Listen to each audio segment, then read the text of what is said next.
हफीज पाशा के बाद मिफ्ता इस्माइल ने भी पाकिस्तान के डिफॉल्ट होने का खदशा जाहिर कर दिया। एक निजी चैनल को इंटरव्यू के दौरान साबिक वजीर खजाना मिफ्ता इस्माइल का कहना था कि हुकूमत की पॉलिसी बिल्कुल फेल हो गई है, मुल्क को डिफॉल्ट का खतरा है। उन्होंने कहा कि मुल्क को डिफॉल्ट से बचाने के लिए वाहिद तरीका IMF है। हम 2-4 माह मईशत खींच सकते हैं, लेकिन IMF के पास जाना होगा। उन्होंने कहा कि जून में IMF मुआहदा खत्म हो जाएगा तो डिफॉल्ट का खतरा बढ़ जाएगा।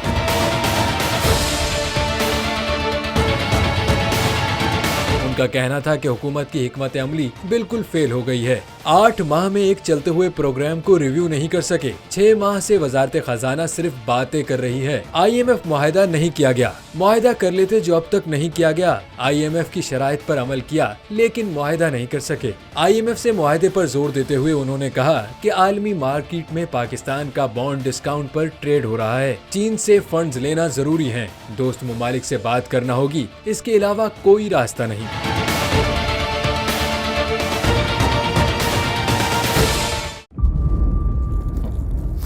इंतजार था ना, चलो इस बार वो करते हैं जो इससे पहले किया ही नहीं। किस्मत की आंखों में आंखें डाल के जीतना होगा।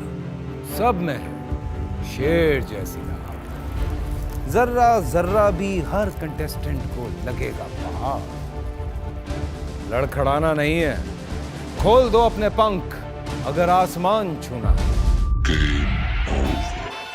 अबे लग रहा है ये सब पहले भी कहीं सुना है। एंटरटेनमेंट की गारंटी जनाब, क्योंकि यहाँ खेलोगे कूदोगे तो बनोगे नवाब।